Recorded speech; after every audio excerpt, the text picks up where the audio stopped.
రాజాసింగ్ విషయంలో బీజేపీ ఎలాంటి నిర్ణయం తీసుకునే అవసరం ఉంది? ఇప్పుడు రాజాసింగ్ ఇక బీజేపీకి దూరం అయినట్లేనా? అంటే ఆయన పాసిఫై చేయాలి, అది కాదని ఎవరో ఒకళ్ళు పెద్దలు పిలిచి మాట్లాడి ఈగో సాటిస్ఫై చేయాలి. ఎక్కడ ప్రాబ్లం ఉందో పిలిచి మాట్లాడితే కదా. పదే పదే ఆయన హట్టి చేస్తే ఎట్లా? ఆయన ఏమన్నా రాష్ట్ర అధ్యక్ష పదవి అడిగే ముందు ఓ జిల్లా అధ్యక్ష పదవి ఇంకేదో అడిగారు, అది పిలిచి మాట్లాడితే సరిపోద్ది కదా. ఎందుకంత పట్టింపులు? అడగండి, పోల్ పెట్టండి, రాజాసింగ్ పార్టీకి అవసరమా కాదా అని పోల్ పెట్టండి. ఏం చెప్తారో బీజేపీ కార్యకర్తలు.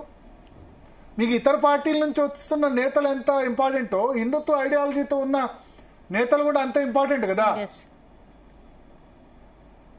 రాజాసింగ్ ను దూరం చేసుకుంటే ఏముంటుంది? ఇంకేముంటుంది?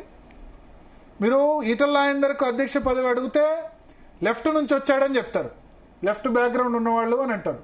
మరి రైట్ నుంచి వచ్చిన వాళ్ళు ఎంత మేరకు అడ్జేస్తున్నారు మీరు?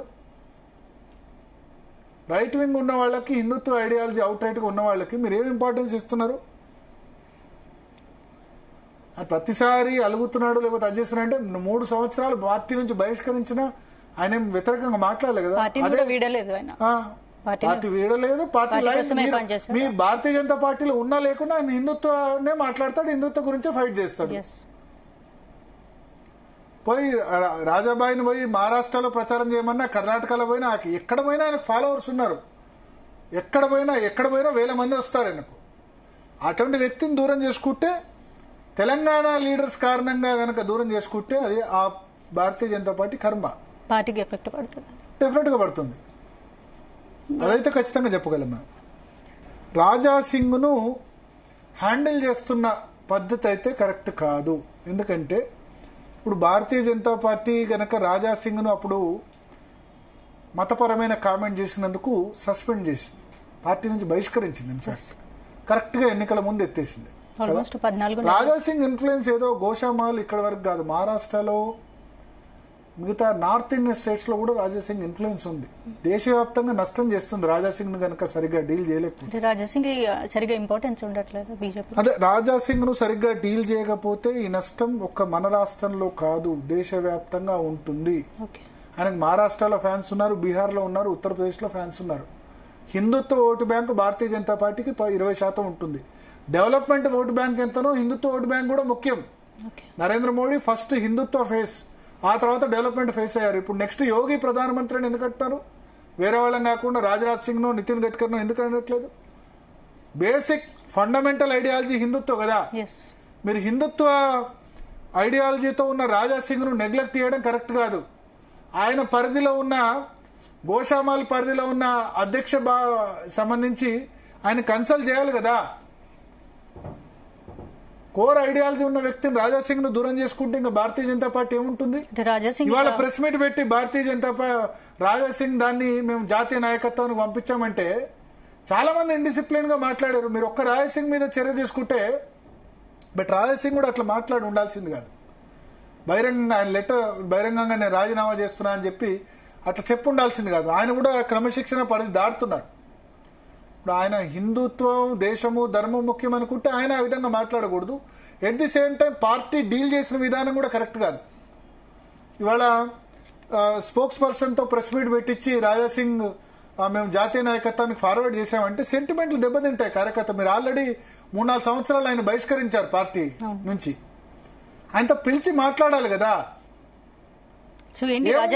అడిగిన ఒక జిల్లా అధ్యక్ష పదవి ఇస్తే ఏమవుతుంది? ఆయన అక్కడ సెంట్రల్ హైదరాబాద్ ఏదో జిల్లా అధ్యక్ష పదవి అడిగారు. ఇప్పుడు మిగతా నేతలు, ఎంపీలు, ఎమ్మెల్యేలు అందరూ ఎవరు వాళ్ళు పంచుకుంటున్నారు కదా పదవులు.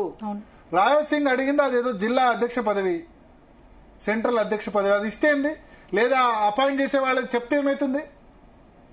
ఉన్నారు కదా. ఇప్పుడు ఆయన ఒక్కళ్ళే గెలిచినప్పుడు, ఫ్లోర్ లీడర్ గా ఉన్నప్పుడు ఒక్కళ్ళే గెలిచారు కదా. మొన్న మొత్తం టర్మ్ లో ఆయన సస్పెండ్ చేసిన తర్వాత వేరే ఫ్లోర్ లీడర్ పెట్టలే కదా. సో రాష్ట్ర నాయకత్వం కూడా ఆ విధంగా చేయడం కరెక్ట్ కాదని నేను చెప్తాను. మీరు రాజాసింగ్ పోతే ఒక్క తెలంగాణలో కాదు ఎఫెక్ట్, అది పాన్ ఇండియా దేశవ్యాప్తంగా ఉంటుంది రాజాసింగ్ ఎఫెక్ట్. అండ్ రాజాసింగ్ సరే బీజేపీ ఆఫీస్ లో మాట్లాడిన తర్వాత మళ్ళీ వెంటనే ప్రెస్ మీట్ పెట్టించి దాన్ని ఎందుకు ఖండింపజేయడం? మౌనంగా ఉంటే సరిపోద్ది కదా. 2 రోజులు అయితే ఆయన రిగ్రెట్ నేను వాపసు తీసుకుంటా అంటారు కదా.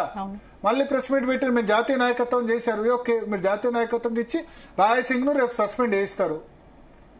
వాట్ ఈస్ యువర్ కోర్, మీ కోర్ ఐడియాలజీని ఎట్లా చేస్తారు? రాజాసింగ్ కూడా ఒకటి గ్రహించాలి, ఏంటంటే Bharatiya Janata party, not Congress party కదా. ఆయన పార్టీ ఆఫీసులో ఆయన పెట్టడం తప్పే, వీళ్ళు ఆ పెట్టే విధంగా పదే పదే ఆయన్ని ఇబ్బంది పరిచేలా చేస్తున్నారు. ఆయన భారతీయ జనతా పార్టీ ఒకటి రెండు విషయాలు ఇక్కడ ఇంపార్టెంట్. భారతీయ జనతా పార్టీ కార్యాలయంలో లెజిస్లేటివ్ పార్టీ లీడర్కు రాజాసింగ్ ఉన్నప్పుడు కానీ ఇప్పుడు కానీ ఒక రూమ్ కూడా ఇవ్వరు. తప్పు కదా. లెజిస్లేటివ్ పార్టీ అంటే ఎమ్మెల్యేలకు ఏమంటారు లీడర్ కదా. సో ఎమ్మెల్యేలకు లీడర్గా ఉన్న అతనికి ఒక రూమ్ ఇస్తేంది? మీ దగ్గర మీ పార్టీ ఆఫీస్లో 25-30 గదులు ఉంటాయి.